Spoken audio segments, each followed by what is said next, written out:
I had the wonderful opportunity of interviewing Daryl Wilson of Wilson Audio at Rocky Mountain Audio Fest this year. In the interview, we talk about Daryl and his new speaker, the Chronosonic XVX, as well as his apprenticeship with his father, Dave Wilson. I even got to interview his mother and co-founder of Wilson Audio, Sheryl Lee Wilson. Sheryl and I shared a touching moment when talking about our loved ones who no longer are with us. This is the story of Wilson Audio.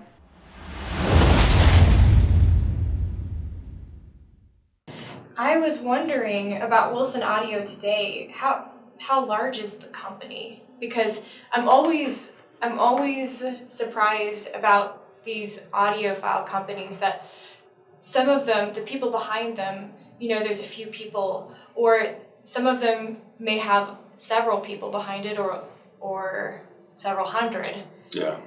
So what about Wilson Audio? Well, yeah, we see ourselves as a small guild of craftsmen, people who are passionate and love what we do. Compared to Ford and Apple, of course, we're very small, right? Wilson Audio currently has 57 employees. We operate out of a manufacturing facility that's about 45,000 square feet. We're currently adding 4 new offices, some more build real estate inside the building, so expanding, and it'll be about 50,000 square feet at that point. Much larger than the garage that it started in, or the single bay at 100 Rush Landing in California that my mom had to rent the next bay over, and then the next bay over. So it's right now it's a very comfortable size to do everything that our ambitions are allowing us to do. Everything with designing something really physically big like this, and to inventory all the parts and whatnot. And at the same time, we're not like Ford or Apple, where we're mass producing, where we can thousands, hundreds of thousands, tens of thousands. These are all handcrafted to order. When a customer places an order, that's when we start working on it. So we don't have the economies of scale that some of these other large businesses have. And that's why I think that it's hard for some people to wrap their mind around the price part of the equation, because they look at a car and they say, well, a car is this much. How come your speakers or your amplifier or your preamp or that CD player, it only plays CDs, right? And it costs as much as a house. Yeah, why, right? Well, it's because you're only making 5 of those. You're making 10 of those. And then the 2 years of R&D that went into making it, all that has to be calculated in. And I wish we had the orders that Apple or Ford had. That's just not the case. So for the limited number of people, it's not a limited product, but the limited number of people who have the means, who have the passion and love to acquire something that we've put so much time and effort into, the way the music stirs their soul, the way that they emotionally connect with that special piece, XVX, whatever it is, this is it's worth every penny to them. I was just talking to Danny Kaye, and we were discussing how someone can stand in front of an art piece and weep, and it's $10 million, and another person will say it's just splatter. So some people will get this and some people won't. That's okay. We handcraft, we build for the people that get it, that are touched by the music. Yeah, some people see a Picasso and some people see shapes. It's a personal experience, I think. Yeah. So I'm not the typical woman. I have large speakers at home, and I love my large speakers. What do you have? I have Magnapan 3.7 eyes. Yeah? Yeah, I started out with the 1.7 eyes, and then I moved up in the world. I went up to 3.7 eyes, and actually I had my house custom built so that I could have my speakers. Nice. So, but that makes me not typical, and I could care less about the aesthetics, and your speakers are not designed to appeal to the interior designer. So I was wondering, how do you handle the wife acceptance factor? I would, there's a point of trivia here that I don't know if you stumbled across it intentionally or not, but the whole wife acceptance factor, that was originally coined by Sheryl Wilson. So that a little bit of trivia, and maybe if you have a chance to talk with her, you should ask her about that, because I think it's a fun story. There's so many stories of how she's influenced the industry, and fun and unseen ways, but really she has kind of shaped a lot of the industry. I would argue the point that you just put forward. I think that our speakers, more than any other speaker, really do cater to aesthetics and interior design. We have 6 different grille options. The color that you put over the drivers, which hide the driver. Some people don't like to see the technical aspect and how it's skeletonized back here and shaped and whatnot. The paint. We offer standard colors. We have a whole variety of standard colors. We have upgrade colors. We have a custom paint to match. So if you have a particular wallpaper or a painting in your room that you want to match, send us a picture, send us a sample. We'll exactly match that. We have the capabilities of doing that.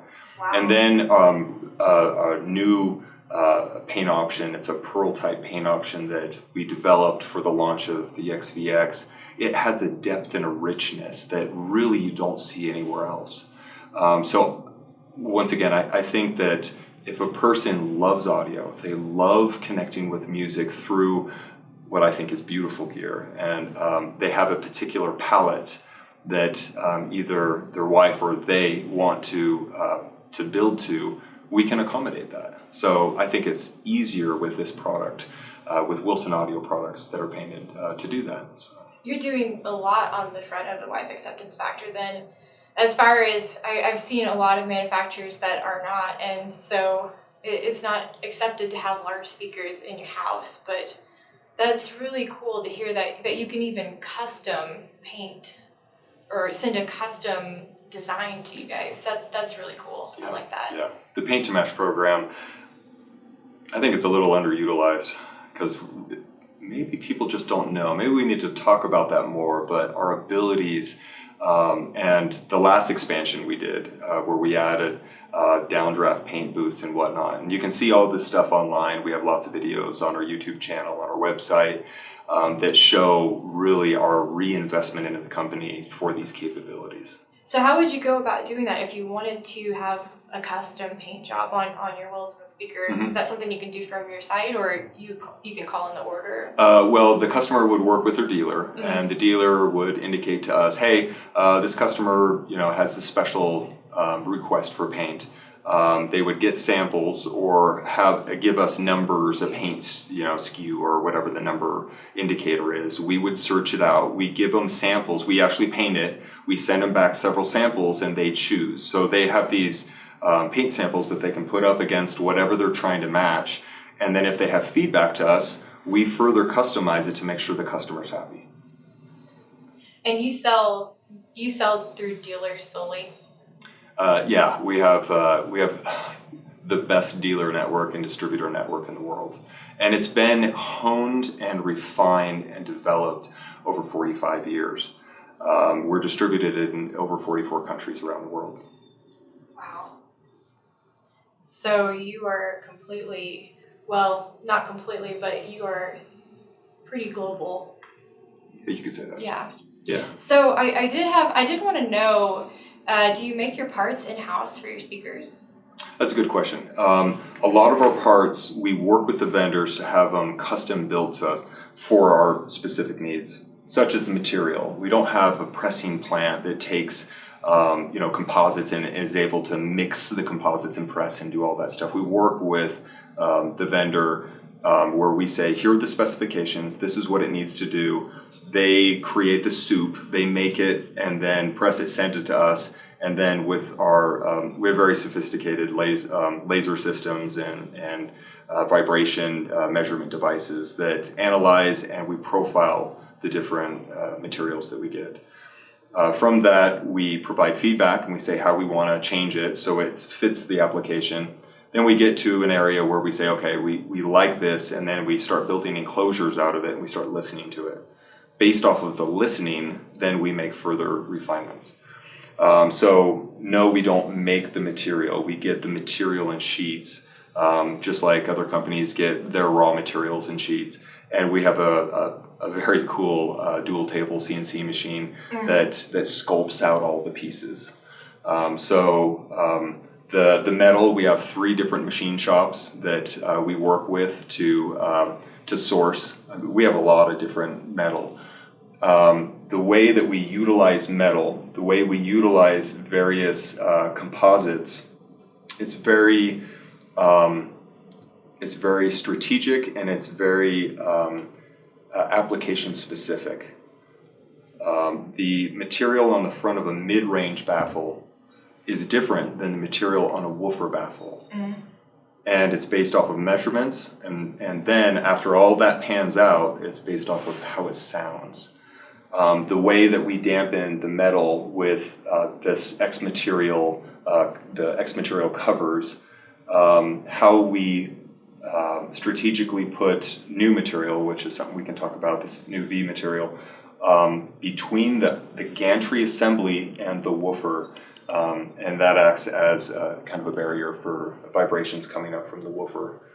So any area you look at on our product, every square inch has been scrutinized, and we use the best materials for that application. So it's not one magic material that just does everything good. It's not one construction method that does everything good. It's researching and having the discipline over decades to refine that over and over and over again. So what is the X material? There are certain things that are proprietary. I see. Okay. You lost me at X material. I was like, what is that? So the X material was first utilized in the X1 Grand Slam, some trivia. The W material was first utilized in the Wham Master Chronosonic. The S material was first utilized in the Sasha Series 1, and the V material is first utilized in the XVX. The M material was first utilized in the Max. So there's kind of a theme here on where we're always developing material, and depends on what product is in development and how that can be utilized in a specific application is when we finally put a name on it. Gotcha. So I do have sort of a nerdy question for you. Let's nerd out. So I'm a server engineer, and I can't nerd out that way. Well, you might be able to help me out here, because I'm not a speaker engineer, but I'm a server engineer, so I can kind of follow along. But I've been really curious about certain manufacturers and the drivers, and it was pointed out to me that the Sabrina has the mid-range driver polarity reversed in respect to the tweeter and the bass, and I know that some believe that you should have positive polarity across all of the drivers, but I also see arguments that the reverse polarity is better. So what's the significance of that, and what is the difference in the sound? You know what I love about this industry and this craft is that different designers have different end goals in mind. And based off of what their end goal is, they'll create solutions to satisfy that end goal. Our end goals are fundamentally different than some of those. Vern, our acoustic and electrical engineer at Wilson Audio, would better be able to address that from a very technical perspective. For us, the bottom line is sound.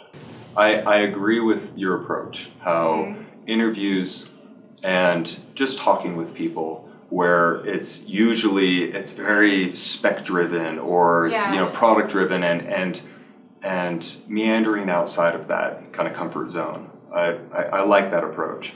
And there's also a certain element of it's very deep for me. It can't be any other way. And so thank you for being sensitive to that. It's just a great story that you have here with your parents and with you carrying it down and everything, and I really love the story. Yeah, and also the interviewing approach, I think more relaxed and more conversational based. Just it's more real, and just everything that you guys have gone through and your blood, sweat, and tears, so to speak, that's real. Yeah. And the craftsmen I work side by side with, they've seen me bleed. They've seen me cry. They've seen me sweat. I mean, it's not just a figure of speech at Wilson Audio. It's great marketing buzz, but it's real for us. You have to bleed, and you have to go through struggles to get where you are. Yeah.